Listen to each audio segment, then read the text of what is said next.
कुरुक्षेत्र की भूमि, वह भूमि जिसने कभी गर्व से सिर उठाए योद्धाओं को अपने बक्ष में समाया था, आज शांत थी। धूल बैठ चुकी थी, रथों के पहियों के निशान मिट चुके थे, पर एक ताजा घाव था, एक ऐसा घाव जिसे पूरी पृथ्वी ने महसूस किया था।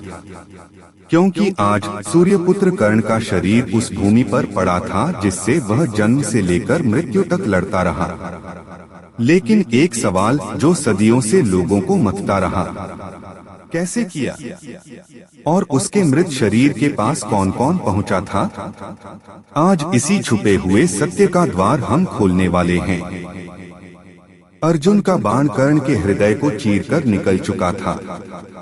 धरती पर गिरते हुए कर्ण ने आकाश की ओर देखा। सूरज उसकी आंखों में चमक रहा था। वही सूर्य, उसके पिता, उसका जन्मदाता। पर आज वह सूर्य भी काला पड़ चुका था। धीरे धीरे कर्ण की सांसें टूटने लगी। दूर खड़े कृष्ण चुप थे, बिल्कुल मौन। और अर्जुन, जिसे सच में पता ही नहीं था कि उसने किसे मार दिया है। कर्ण की आखिरी धड़कन जब बिछी, हवा रुक गई। लेकिन कहानी यहीं खत्म नहीं हुई। उसका अंतिम संस्कार महाभारत का सबसे गुप्त अध्याय है।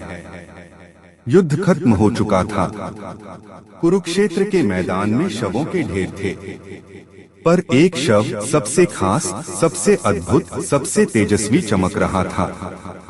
वह था सूर्यपुत्र दानवीर कर्ण। लेकिन विडंबना देखिए, कौरव पक्ष हार चुका था।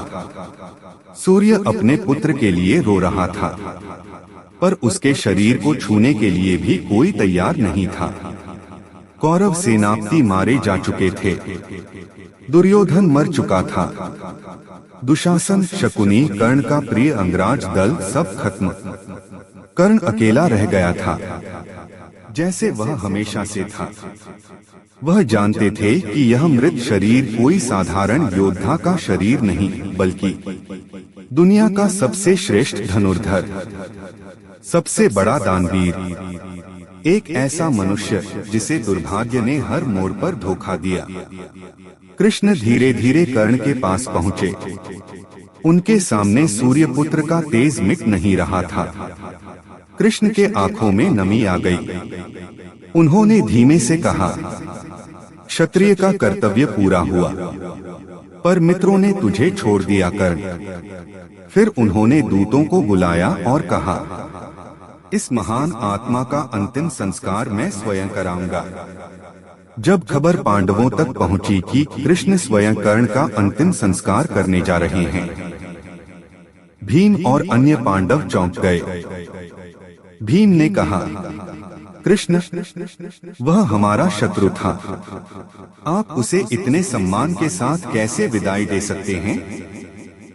कृष्ण ने बस एक बात कही, तुम्हारा शत्रु था, पर मेरे लिए यह पृथ्वी का सबसे श्रेष्ठ मनुष्य था। यही वह पल था जब पांडवों को पहली बार एहसास हुआ, कर्ण सिर्फ कौरव पक्ष का योद्धा नहीं, वह एक महापुरुष था। जब कर्ण का शव युधिष्ठिर के सामने लाया गया, वह टूट गया। युधिष्ठिर जानता था कि युद्ध से कुछ ही देर पहले कृष्ण ने उसे बताया था कि कर्ण तुम्हारा बड़ा भाई है, और आज उसका मृत शरीर उसके सामने था। उसने रोते हुए कहा, हे भाई, काश यह सत्य मुझे पहले पता होता। युधिष्ठिर ने प्रण किया, आज सूर्यपुत्र के अंतिम संस्कार का नेतृत्व मैं करूंगा। युद्ध का विजेता आज पराजित था, अपने ही भाई के शव के आगे। कृष्ण कर्ण के पास घुटनों के बल बैठ गए। कृष्ण ने कर्ण का सिर अपनी गोद में रखा।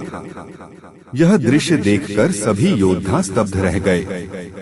कृष्ण बोले, क्षमा करना कर्ण, मुझे धर्म के लिए अधर्म करना पड़ा।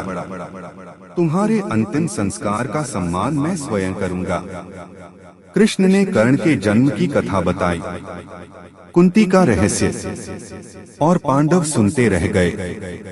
सबके दिल फट गए कर्ण की पीड़ा सुनकर। तभी आकाश में तेज प्रकाश फैला। वह सूर्य थे, कर्ण के पिता। हवा ठंडी पड़ गई, धरती प्रकाश से भर गई। सूर्य ने कृष्ण से कहा, वसुदेव, मेरे पुत्र ने बहुत दुख झेले, अब उसका सम्मान मुझे सौंप दो। कृष्ण ने हाथ जोड़कर कहा, देव, यह मानव समाज का कर्तव्य है कि वह इस वीर को सम्मान दे। सूर्य पीछे हट गए और बोले, तुम ही कर सकते हो यह कर्म। युधिष्ठिर, अर्जुन, भीम, नकुल, सहदेव सभी कर्ण के शरीर को स्नान करवाते हैं। कृष्ण स्वयं वैदिक विधियों का ध्यान रखते हैं। कर्ण के शरीर पर चंदन लगाया जाता है, उसके वस्त्र बदले जाते हैं। हवा में शांति है, हर कोई बस रो रहा है। कर्ण के शरीर को स्वर्ण आच्छादित चिता पर ले जाया जाता है। द्रौपदी भी उपस्थित थीं। द्रौपदी के आंसू कर्ण के पैरों पर गिरे। उन्होंने कहा, क्षमा करना सूर्यपुत्र, मैंने तुम्हें नहीं पहचाना। कृष्ण ने कहा, द्रौपदी, तुम अकेली नहीं, पूरी दुनिया ने नहीं पहचाना इसे। जब चिता जलाई गई, एक अद्भुत घटना हुई। अग्नि भड़कती है, पर कर्ण का शरीर नहीं जलता। कृष्ण ने कहा, यह शरीर दान से बना है, अग्नि इसे स्पर्श नहीं कर सकती। फिर कृष्ण ने सूर्य का स्मरण किया और अपने सुदर्शन चक्र से दिया जलाया। उस अग्नि ने कर्ण के शरीर को स्वीकार किया और चिता प्रज्वलित हो उठी। सबके आंसू रुक नहीं रहे थे। जब चिता बुझी, युधिष्ठिर ने राख को हाथ में लिया और रोते हुए कहा, हमने अपने ही भाई को मार दिया, मैं अपने जीवन में कभी सुख नहीं पाऊंगा। कृष्ण ने उसे सांत्वना दी। धर्म की राह कभी सरल नहीं होती धर्मराज। जब कर्ण की चिता पूरी तरह शांत हो गई, अचानक आकाश में एक दिव्य प्रकाश उतरा। सूर्य प्रकट हुए और बोले, मेरा पुत्र अब स्वर्ग में मेरे संग है, उसकी आत्मा मुक्त है, वह उन सबसे ऊपर है जिन्हें तुम महान मानते हो। हर कोई नतमस्तक हो गया। कथाओं के अनुसार कर्ण की आत्मा आकाश में दिव्य रूप में प्रकट हुई। वह मुस्कुरा रही थी, वही तेज, वही विराट व्यक्तित्व। वह अर्जुन को देखकर बोला, छोटे भाई, द्वेष खत्म करो, अंत में हम सब एक ही माँ की संतान हैं। कृष्ण मुस्कुराए। कर्ण आकाश की ओर बढ़ गया। एक युग का अंत था। कर्ण की चिता की राख आज भी कुरुक्षेत्र की मिट्टी में समाई है। कहते हैं, जहाँ कर्ण की चिता थी, वहाँ आज भी सूर्य की किरणें सबसे पहले पड़ती हैं, क्योंकि सूर्यपुत्र आज भी अपने पिता के साथ खड़ा है। अमर, अविनाशी, अनंत।